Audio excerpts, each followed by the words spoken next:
Wagwan tout le monde, bienvenue dans la D1 et aujourd'hui j'ai une actualité qui me fait énormément plaisir. On va parler de Roberto Martinez, le nouveau sélectionneur du Portugal. Bet first. First and fast. Bio, toi, supporter du Portugal, ta première réaction avec ton nouveau sélectionneur, le tacticien, le maître du 3-4-3, the people's manager, Roberto Martinez, motherfucker. Ah, bon, qu'est-ce que j'ai à dire? Aujourd'hui, nous sommes en deuil. Nous sommes en deuil, les gars.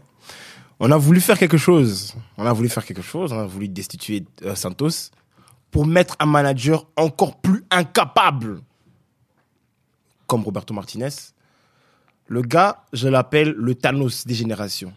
Le gars, il vient pour anéantir le talent. Les générations dorées, il vient pour anéantir ça. C'est plus possible. Moi, j'ai demandé, ça fait même pas 2 semaines qu'on est en 2023. Mon année est déjà foutue. C'est fini, c'est déjà foutu. Qu'est-ce que tu veux avoir avec un entraîneur comme Roberto Martinez? Je sais pas ce qu'ils ont vu, la fédération portugaise a vu dans le recrutement du manager.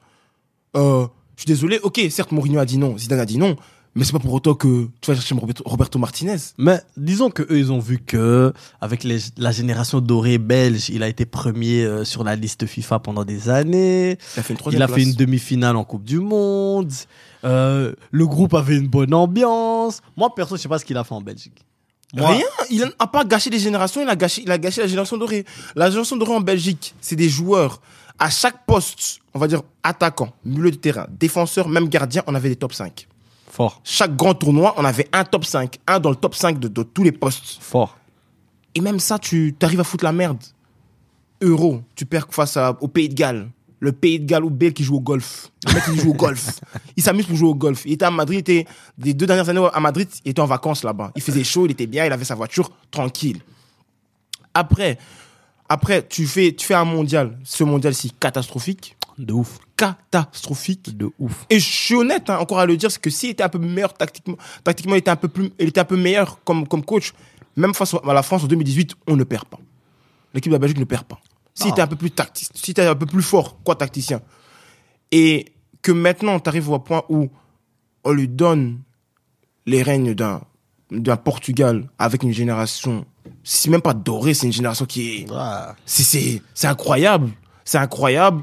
Et qu'avec un Ronaldo en fin de carrière, genre, la transition, c'est une transition parfaite. Mais pour avoir un coach qui est incapable comme Martinez, pour jouer en 3-4-3, est-ce que tu es prêt à avoir ton Portugal en 3-4-3? ça serait dégueulasse. Est-ce que tu es prêt à avoir une défense qui dit Pepe, Jorge Font et entre les deux, il met Danilo Pereira? Est-ce que tu es prêt à avoir ça? Est-ce que tu es prêt à voir que wingback, il y aura Rafael Guerreiro et que l'autre wingback, il y aura Cancelo? Est-ce que tu es prêt à voir que devant ça, il va mettre encore une fois 2 pivots aussi? Et puis qu'il va jouer avec les deux là, il va mettre Bernardo Bruno. Et que attaquant de pointe, il va mettre Gonzalo Esteban Ramos de Ferreira. Est-ce que tu es prêt à voir ça? Je vais encore redire, nous sommes vendés aujourd'hui. Je voudrais pas. On est PG-13, non, pas de gros mots, tout ça. Moi, j'ai pas envie de m'énerver. Tu peux pas. J'essaie de comprendre le choix. Mais d'où vient ce CV? D'où vient cette fascination pour Martinez?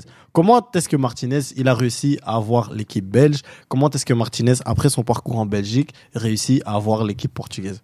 Parce que franchement, une finale de coupe avec Wigan, c'est ça. C'est ça son CV. C'est ça son CV. Là, Everton, c'était chouette. Et ouais, c'était mignon. C'était cool. Mais et c'est tout. C'est pas un gagnant. C'est pas un coach qui a une mentalité de gagnant. Il est très fort en conférence de presse. Oui. Il est très fort en communication. Non, très fort. Il est très bon aussi dans tout ce qui est organisation, travailler pour la Fédé. Parce que ça, en Belgique, il a fait du bon travail. Exactement.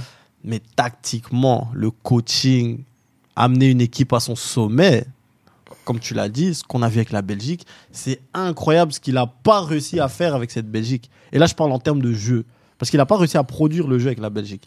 Avec la qualité du noyau qu'il avait, il n'a pas réussi à produire le jeu. Tout ce qu'on demande, c'est un 4-3-3. C'est pour ça que je me demande maintenant qu'est-ce qu'il va faire avec le Portugal. Ou est-ce qu'il y a, selon moi, au Portugal, il y a encore plus de joueurs qui ont besoin de jouer au foot. Vraiment Ben oui. de jouer, Ben oui. d'avoir la balle. D'avoir la balle. Et là, je sais pas comment il va faire. Je te jure, j'ai pas un match référence où moi je peux te dire Que Martinez là. t'inquiète, il va pouvoir le faire au Portugal. Non, J'ai pas. non. Parce que regarde, moi, parce qu'après on peut me dire, ouais, non, pour moi, Martinez, quoi, coaching, il n'a pas de match référence. Il n'a pas un match que je me suis dit, ah non, là, c'est le coaching qui a vraiment frappé. Les gens ils vont dire peut-être le Brésil, C'est- mais je sais c'est pas des si c'est le mensonges. coaching. Je sais pas Non, si c'est non, le non, non, coaching. le Brésil, c'est des mensonges. Si vous allez comme ça me dire le Brésil, les gars, c'est comment dire, des flashs individuels, Ouais, des faits de match. des faits de match. Genre, Hazard était en super forme. Courtois. Courtois était incroyable. De Bruyne aussi qui met son goal aussi. C'était les 3 joueurs clés de l'équipe belge et ces 3 joueurs clés tournaient. Je suis désolé, tu peux mettre n'importe quel coach au monde. Hein. Quand ces 3 joueurs clés tournent, alors à 100%, tu perds contre aucune équipe. Tu perds contre aucune équipe. Non, je suis d'accord. Et c'est ça le truc. C'est pour ça que moi, je peux pas dire que oui, non, c'est vraiment un coaching qui a été créé, que tu dis que ouais, oh oui, par le coaching, c'est la Belgique qui a gagné. Non, parce que il a joué face à Deschamps en demi-finale. Deschamps qui n'est pas bon aussi bien, qui n'est pas aussi bon tactiquement aussi. Mais le gars, il a même perdu contre Deschamps. Gros, tu veux quoi? Ah, c'est chaud. Tu veux quoi? C'est chaud. Tu veux quoi? Tu veux qu'on t'apporte quoi? On le donne. Gros, le mec, il a 2 jobs. Il a eu 2 jobs en or. Donc maintenant, il a eu la Belgique, la génération dorée. Maintenant, il a le Portugal avec la génération dorée du Portugal qui vient là. Est-ce qu'on peut dire que c'est le Choupo-Moting des entraîneurs? Ah non, tu as lu son agent? Il doit m'appeler. Pardon. Gros, non. C'est pas possible. Gros, c'est incroyable. Ah, ouais, l'agent Martinez, il est fort. Non, il est très fort. Hein. Vraiment, faut se poser des questions. Genre, ok. Comme on dit, quoi, management, c'est un bon manager. Il parle bien. Il parle bien. Il est très éloquent. Quand il est face aux journalistes, tu dis que oui, ce gars, c'est the man got a plan. Non, il n'a pas. Il n'a pas. C'est comme moi qui dis t'inquiète. Je dis ouais, t'inquiète. Oh, coach, on va jouer comme ça. T'inquiète. Non, frère. Non, c'est plus possible. Mais... Ma dernière question pour toi, c'est qu'est-ce que tu crains le plus? Maintenant qu'il est coach de la sélection du Portugal, je pense pour 4 ans ou 4 ans et demi, mais ça, je suis pas sûr. Jusqu'au mondial. Qu'est-ce que tu crains le plus, en fait, quand tu regardes la sélection qu'il a, la génération qu'il a, qu'il va pouvoir gérer, et les résultats que lui a ou n'a pas produit avec la Belgique? Ce que je crains le plus, c'est qu'il n'arrive pas à tirer tout le potentiel de cette équipe, de cette sélection portugaise pour les années à venir, et qu'on arrive à rien, en fait, qu'on n'arrive pas à gagner quelque chose. Parce que je suis désolé, avec une génération comme ça, c'est l'Euro qui vient ici, limite on est favori. Avec, on va dire, la France, peut-être la France, bon. Et le reste, c'était pas trop top. L'Espagne n'était pas trop top. Que ce soit l'Allemagne n'était pas trop top. Mais nous, on était là, clairement. Et avec des joueurs qu'on a.